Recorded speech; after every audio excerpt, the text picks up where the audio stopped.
I'm sorry, I need to backtrack here just real quickly because we had the second bid for coastal greenery, and we do need to make a motion and to whether to accept that bid or not. And as Mr. Coughlin said, we only had the one bidder.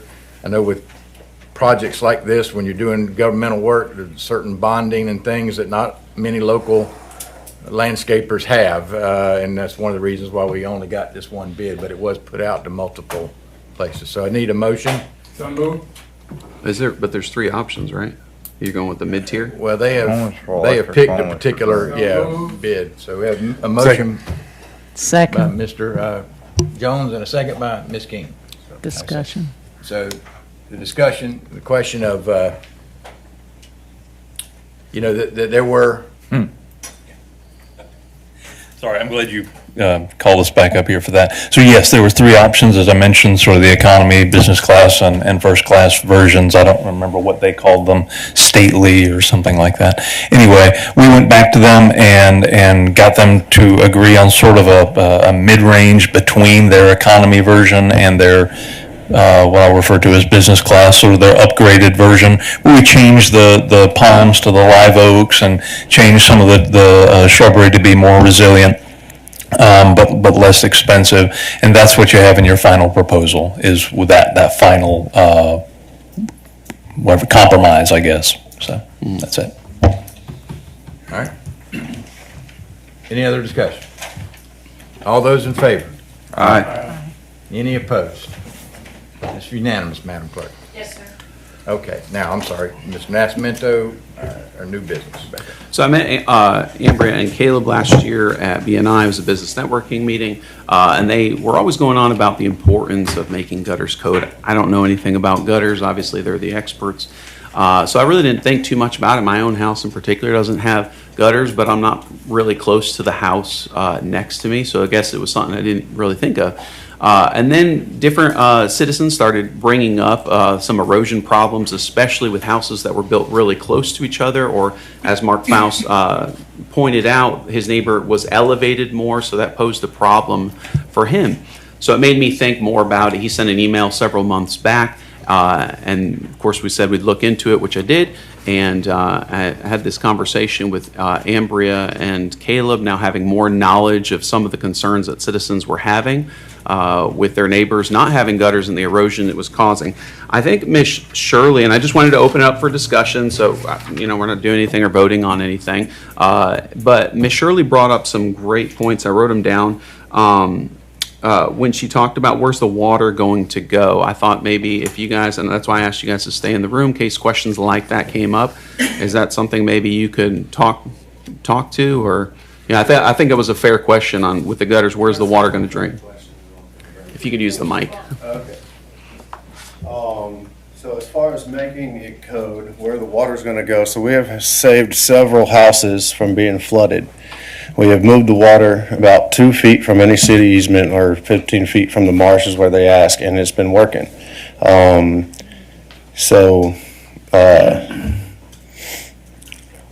it all out away from your foundation is the most important part. But then once you get it out away from your yard, you protect your own investment. So there's a lot of city drainage issues. Culverts, city drainage, ditches, all that kind of stuff needs to be done as well. Mm-hmm. So once you actually change the code, I've worked in Metro Atlanta area for 10 years where it's code, and it has been like that for probably over 30 at least years. And Josh, he's been over there for almost 30 years, so we are familiar with where to move the water. Once you get it out the road, it's going to have a problem with the city, but then that's when we could fix that as well. Culverts need to be added, city drainage needs to be added. There's been some houses that I've done where the homeowner's perfectly happy. I stopped the flooding in their house, moved the water 30 feet away, and then the road starts holding more water. Well, we got to fix those culverts as well. We got to make sure that they have the culverts, make sure that the ditches are right too, as far as that goes. Okay. as far as where the other water thing- goes. Thank you. I appreciate it, Caleb. Yeah. The other thing that she brought up, and it was a fair question to ask, was will it be a requirement for all residents? That wasn't on my thought process. One of the things I wanted to put this on the agenda tonight is because I'm forever thinking, not just for the now, but for the future of St. Right. Mary's. And there's so many homes being built. And there's so many homes being built close together, whereas in the future, this could be a big problem. So one of the things I Will wanted to be. bring it up for, not so much with going and making elderly people and all residents, force them to get gutters, whether they can afford it or not, but was more for new builds, especially ones that are in proximity to each other, like really close, and then the ones that are elevated like that. And I thought maybe staff can weigh in on it. I know we're doing a lot of, or at least talking about ordinance revisions and, things coming in the future. So before we really got, in the weeds with all, the possible changes to ordinances, I thought this might be something we can consider, and how this would fit into new code, so. You Yeah. guys have anything you want to Well, add? definitely, like I said, it's something that we need to look at best practices, see Right. what Atlanta and other cities are doing, what their ordinances, how they read, and, if it's something we move forward with, I too would be in favor, of new construction, especially in those areas where, we're not talking about extra water here. It's the same water that's coming. Right, off it's the same roof water, now. it's just being directed Kinda better. Displacing it away Yeah. from the foundations to try to save, damage to the houses and stuff, so. And the more houses that are actually drained out right, then the more we could fix the city's drainage as well. Right. Also, when it comes to building codes, now, I know in my line of work that most of the city will vote for gutters. You got a lot of people, retired military, they come from an established city where it is code. They're all mad at the fact that it's not. When it comes to building code, I don't think you have to vote for the public. It matters about what you guys are getting complaints on.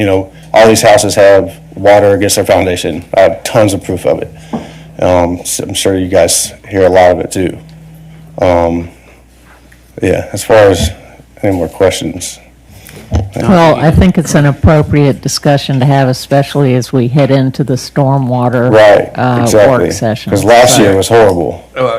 Yeah, my thoughts would be it's definitely an appropriate discussion for stormwater drainage, especially in the drainage and in your presentation, it'd probably be, if we decided to move forward in that direction, a discussion to start off with gutters and then drainage would be more closer when we're implementing stormwater.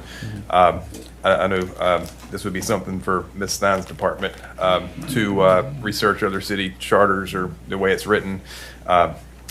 If we do put it in the code, what does that mean?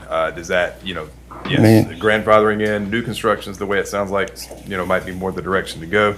Is it 100% requirement? What's the fines for not doing it? Then is there fines for not maintaining your gutters? If the gutters, get, full of leaves, or you see trees going out of somebody's gutters because, plants start growing out of them if you don't maintain them. So that is a full conversation to have and something we'd have to take into account. And I got all those answers as well.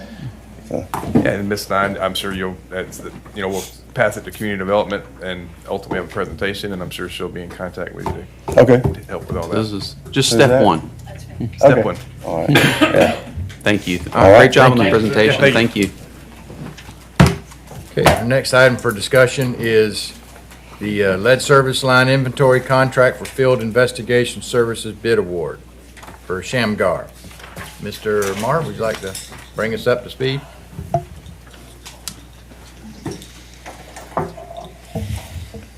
Yes, sir, thank you. I'm sure everyone on council probably remembers years ago when the Flint River had their issue of flooding, and this lead service line issue kind of came to the forefront, because they had a lot of issues there in Flint, Michigan. Well, the EPA put out a ruling where every water system in the nation has to do an inventory of all their service lines, both on the city side and the customer side, and then report that, back to them. So that's the stage that we're currently in, is that inventory. We turned our initial inventory in October, and in that inventory, there were still some unknowns, which was acceptable. And, so what we're doing is continuing that verification, that investigation into those service lines that we don't know to determine if they are or not, you know, lead or galvanized requiring replacement. So far in the city, we have discovered none. But this project that we have is another step in that investigation, and it will look at 144 lines that are unknown throughout the city. It actually came in cheaper than anticipated because we were awarded a grant, a GFA loan with principal forgiveness for $80,000. So we had Volker put together a bid package based on what they figured was a reasonable cost to do that verification, and come in just over a quarter of what was expected. So we have since then are looking at going back out for additional besides what's before you tonight for these 144 to try to maximize that principal forgiveness loan that we have with GFA. So tonight is just the vote for awarding the 144 service lines to this Shamgar, which has done this all over the state for other municipalities as well. So they're very experienced, very knowledgeable on what this entails, what information is needed to be gathered and submitted to EPA. Real quick on a side note, we have sent out notices and all to the public about if you know what your service line materials is, please call us, let us know. And we can use your affidavit as that justification of what your line types are. So any knowledge you have of your lines would help us tremendously moving this project forward. What are the requirements if we discover lead lines somewhere? Do we? If there is a lead line somewhere, at some point we're going to have to replace it. And as part of this GFA loan, this principal forgiveness, not only are we going to have to replace our side, but we have to replace it all the way to the outside of the house. And that's if that customer side is lead. Mr. Marr, Yes. what percentage of our total service lines are the 144 lines? I'm there a representative sample, kind of just to determine where we need further investigations. A lot of the stuff, anything built after January of 1990 is recognized by Georgia EPD as not having lead. The law actually went into effect in a few years before, but they use that January 1st, 1990 as a date that they have selected when all the potential inventory on hardware store shelves by that point would have all been dissipated. So anything. Yeah, so we're looking at areas that were constructed before that date.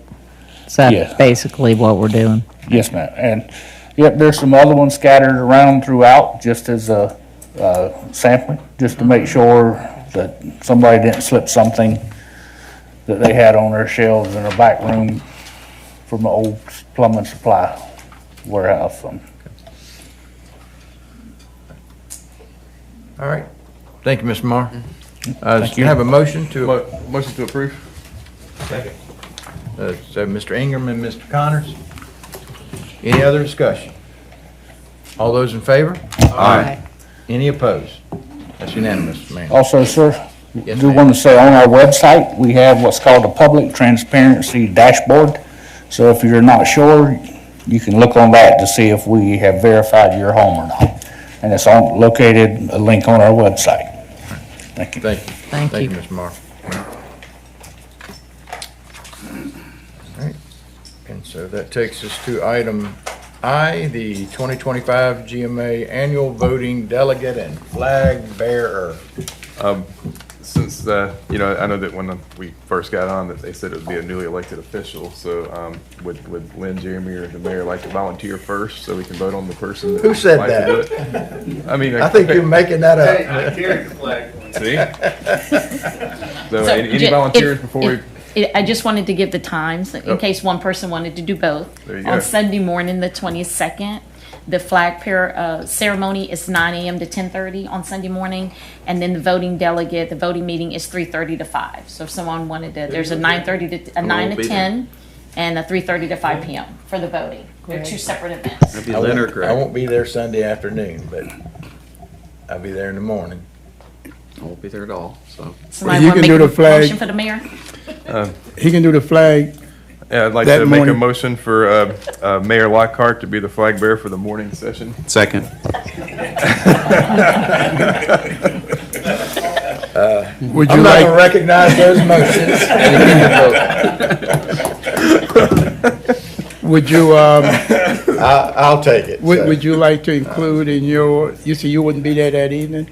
I won't be there on Sunday afternoon, yeah, but I'll be there in the morning. Okay, would So- you like to include in your motion, and I'll do it my second, that Ms. Lynn be the voting delegate that evening? In the evening? Yes, and to include Councilwoman Keene as the afternoon Voting delegate. Second. voting delegate. All right, so we have a revised motion by Mr. Ingram, a second by Mr. Jones. Any other discussion? I thought it was Mr. Nascimento. Oh, That was for the first one. Yeah, The revised, it was Mr. okay, Jones. amendment, okay. Yeah, for discussion, I would just like to say that everyone thanks you for your service. That's right. I might wear my multicolored jacket and make y'all all regret it, so, That's fine. Represents well. We're a crazy bunch. all right. All those in favor? Aye. Any opposed? I'll abstain, no. All right, thank you. Okay. Are ready for our calendar, Ms. Yes, sir. On Monday, May 26th, St. Mary City buildings will be closed in observance of Memorial Day. On Tuesday, May 27th, at 2:00 p.m., we have the St. Mary's Convention of Visitors Bureau Authority meeting down at the Ward Hernandez Building, followed by the 5:30 p.m. Historic Preservation meeting here in Council Chambers. On Thursday, May 29th, at 2:00 p.m. here in Council Chambers, we have a bid opening for the new City Hall.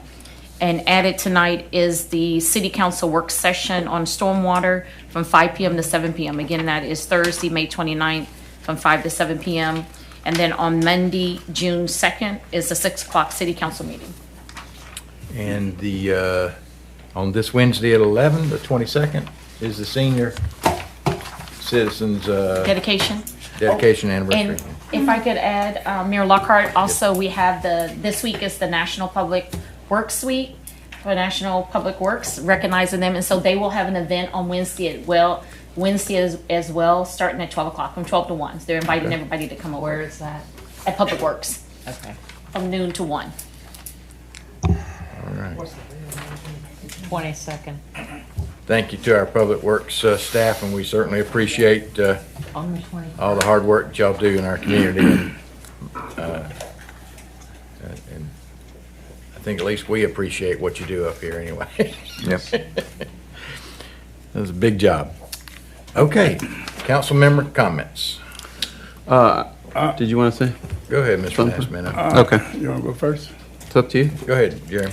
Okay, I wrote some notes. I want to talk about one thing.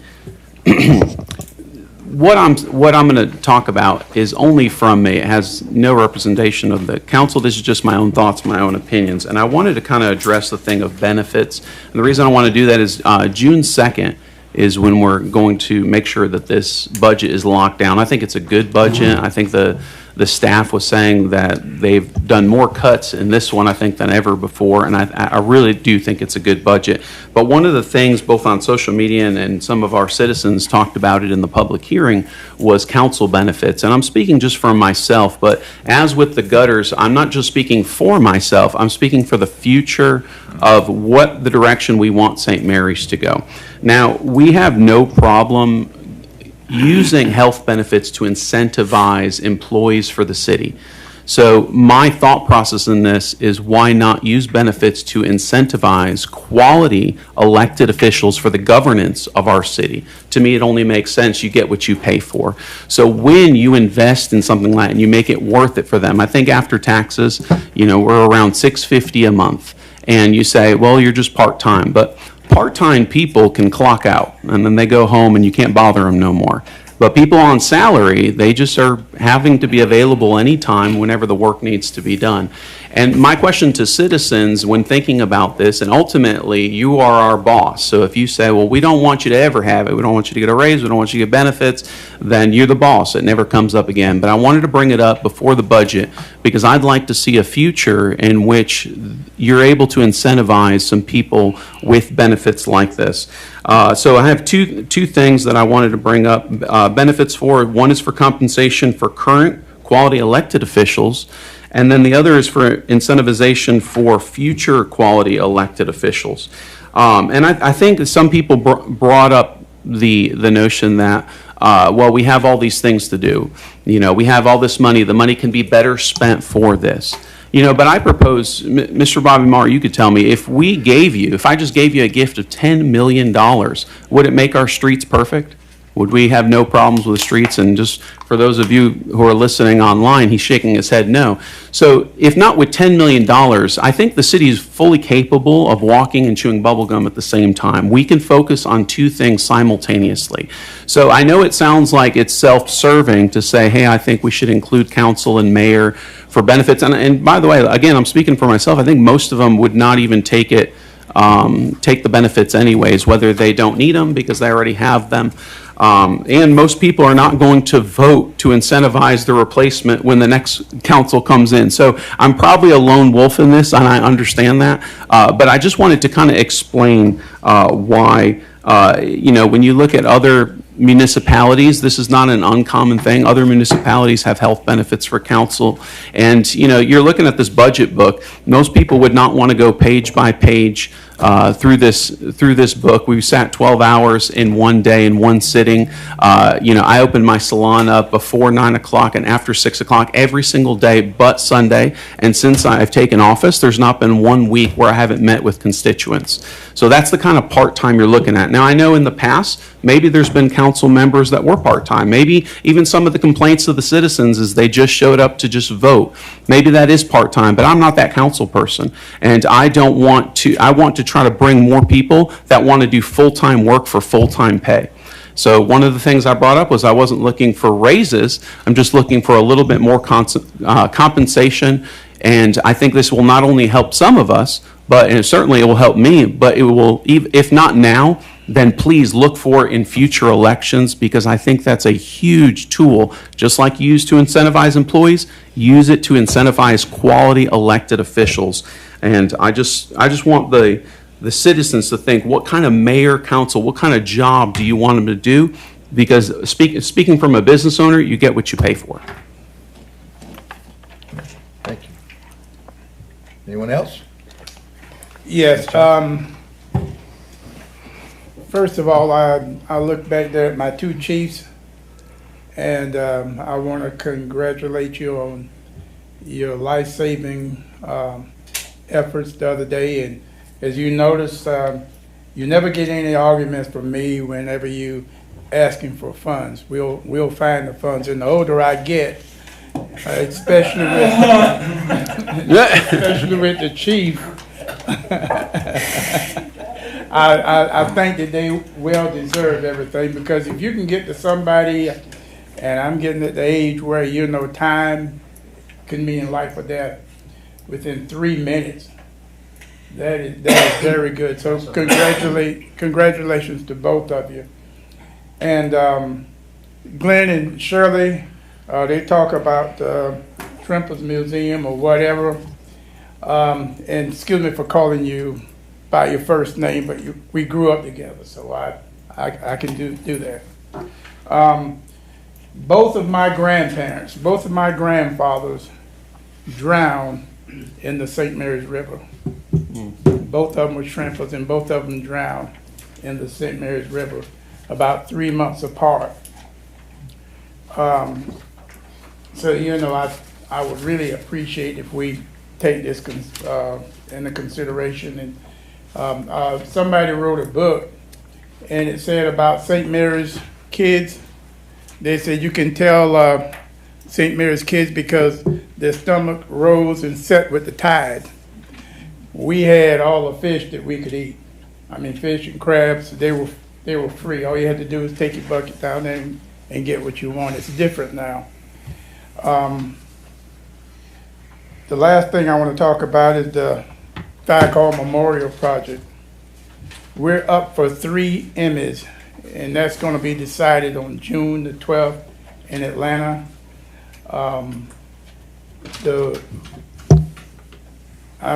I guess it would be the film that they have, the Day That Shook Georgia.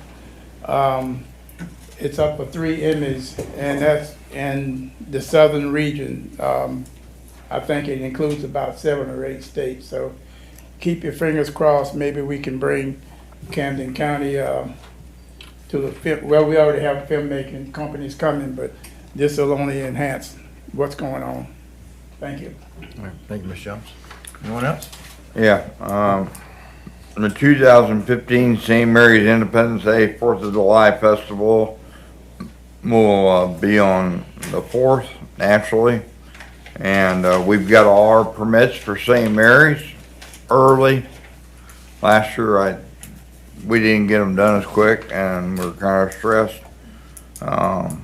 Pray for rain. I love rain, especially keep things safe for everybody. This Friday, there's 608 graduates of Camden County High School. Over 200 citizens from St. Mary's will be graduating, and it's very exciting to see this stellar class in all areas: band, sports, music, you name it. We've had a stellar class this year, and I just want to commend them for their efforts. That's it. Yeah, I was gonna just, similar to Councilman Jones, just show appreciation and gratitude for our officers and their life-saving award. And, you know, there was enough to do a pickup basketball game. Let us know who won when they left here. Also to Miss Shirley, she commented on the flooding out here, right outside of City Hall. I know Robbie said they took care of it, and I will vouch that I actually drove by a couple days ago, and there was a lot of public works out there. They had all those drains pulled up. They were cleaning them out and everything, so I think they did truly address it. I actually saw it myself. So if you didn't believe him, I back him up. Yes, ma'am. I saw it. That's pretty much it. So. Okay. I just want to say to Mr. Horton, thank you for our revised city manager's report I like it format. better. I hope also that the citizens appreciated, asked him to kind of look at some of the hot topics, some of the things we've been talking about in the meetings, and just things happening around the city to try to make sure we inform people about things that are happening. And I think you did a very good job that night, and look forward to future similar reports. So thank you for that, and I hope the citizens appreciate the kind of increased detail there. And also want to send my thanks out to our police and fire force and our public works force this week as well, for all the good work that you do around the community as all city staff. And with that, I know I signed off and said it was done. If I can make one more comment that I almost missed, is just I've been attending the DASMA meetings, and I just wanted to give some shout outs and kudos. This Jamie Stein, Community Development Director, she did a great presentation, and it was a discussion on the right-of-way usage. We've seen that presentation in council before. It hit a little bit of a roadblock, and what we're talking about is utilizing some of our right-of-way spaces in the downtown area to possibly have some type of eating areas and seating areas to have outdoor dining that's got some cover.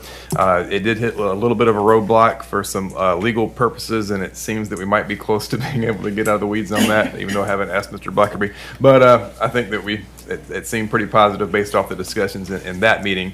But as far as the DASM group goes, I'm impressed every meeting I go to. Mr. Hahn, Mr. Jelly, they do a great job. Mr. James Coughlin was in attendance at the last one, but it's a volunteer citizen board, and these guys really put in a lot of work. It starts at the top. Mr. Hahn actually is, to my understanding, working on a new application for their specific citizen board that actually outlines, expectations, not just I'm on a board and we meet, but it actually sets and outlines expectations of service that you're going to provide for this board if you want to join. And I think that just speaks volumes of the group that he has, of everybody that is putting in good hard work on our DASM committee. So thank you. Okay. And I was in Old Alexandria, Old Town, and boy, sidewalk, street sides, they couldn't survive without it. It's everywhere. So it's a very neat atmosphere there. Okay, can I have a motion to enter into executive session So for moved. personnel and real estate? So moved. So first by Mr. Nasmino, second by Mr. Ingram. All those in favor? Aye. And don't believe we'll be taking any action after the meeting. We'll be adjourning.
looks good, sir.